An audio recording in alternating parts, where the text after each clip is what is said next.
Have you ever felt like you're still living out of a story you didn't write? Like somewhere inside you, a child is still waiting for an apology that never came, for a safety that wasn't offered, or, for just one adult to say, "You're not broken and I'm not leaving." Now, if that resonates, I need you to stay with me because what I'm about to share isn't just a concept, it's the doorway to a garden that's been growing, the dark soil of your past.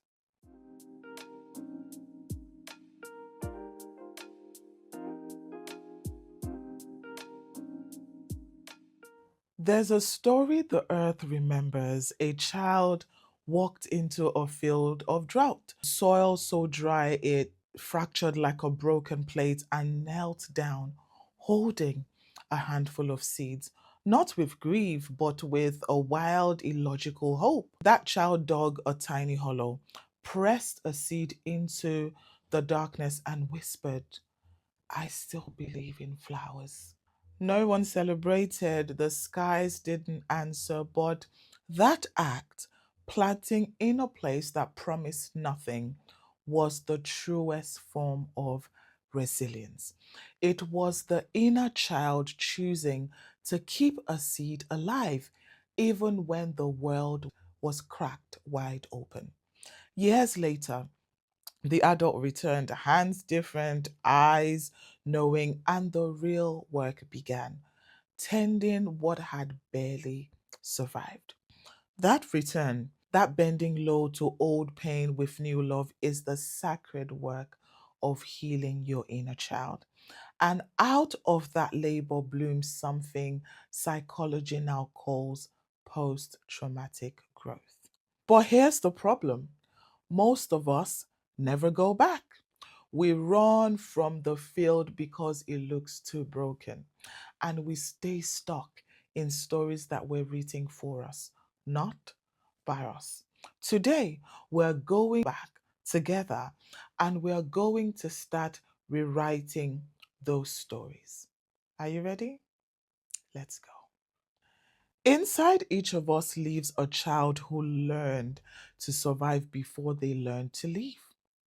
That little one received messages about their worth, their safety, their lovability, and they made a silent pact. I will become what I need to be to stay safe. Maybe you became quiet because loudness was punished, pleasing because disappointment meant disconnection. These patterns, you see, are not weakness. They are brilliant adaptive survival strategies. But the survival strategies of a 6-year-old exhaust the nervous system of a 30-year-old. Neuroscience confirms that early emotional experiences wire the limbic brain without a timestamp.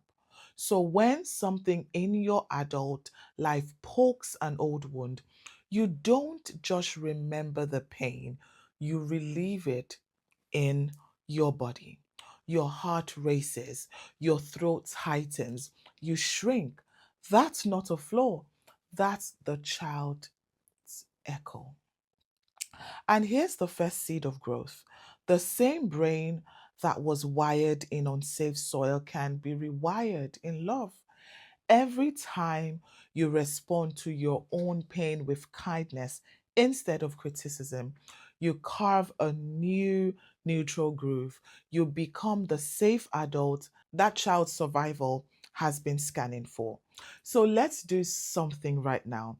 I need you to place your hand on your chest, breathe, and in the space of this moment, say to that small survivor, "I see you. I'm sorry you had to carry that. I'm here now." This isn't platitude. This is beginning of reparenting. The thing is, we've been sold a lie that what's broken stays broken. But biology and psychology tell a different story.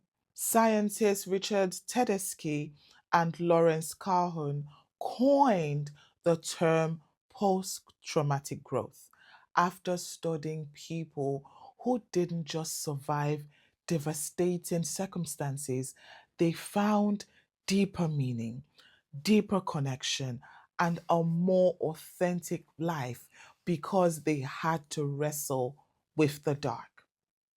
Now, research shows that growth often emerges in five specific areas: a deepened sense of personal strength, more authentic relationships, a new appreciation for life, the discovery of new possibilities, and spiritual deepening. Not one of these erases the wound, but they are the flowers that simply wouldn't exist without the cracked soil. The child who planted seeds in barren ground, they were already performing post traumatic growth without even knowing the term. They were holding onto a vision of beauty that contradicted every piece of evidence. And now it's your turn to pick up that vision again. Not to pretend the past wasn't painful, but to decide that the meaning of your past is not yet fully written. The pit you fell into can become the well from which you draw wisdom for others. Growth doesn't happen by thinking, it happens by relating. The bridge between the cracked field and the blooming garden is a conversation. You have to speak to the child you were. Now, I need you to take a moment. Even now, close your eyes briefly or just soften your gaze. Picture that younger version of yourself, not as a ghost, but as a real being waiting inside a memory. And ask them, with the pen of your dominant hand, little one, what do you need from me today? Then switch your pen to your non-dominant hand. This bypasses the logical, protective adult brain and let that child answer. The writing might be messy, the words might be simple. I need rest. I need you to stop shouting at me. I want to be held. Let the tears rise if they come. Those tears are rain on the thirsty soil. Then, with your adult hand, respond. I hear you. You're not too much. I'm not leaving you. I'll handle the heavy things from now on. Would you like to draw with me later? I'll make time. When you keep promises, you see, to your inner child, you rebuild trust. You become the consistent, nurturing presence they lacked. Now, this is not some woo woo, this is rewiring attachment in the very seat of your soul. The stories we carry from childhood: I am unworthy, the world is dangerous, my voice doesn't matter, and narratives written in ink we didn't choose. But you now are the author, and post traumatic growth is, at its core, a narrative revolution. So I want you to try this gentle rewriting exercise. Pick a mild but pungent memory, a moment of dismissal or shame. Replay it like a faded film.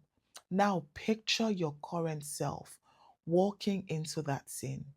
Kneel beside your small self. Speak the truth no one spoke then.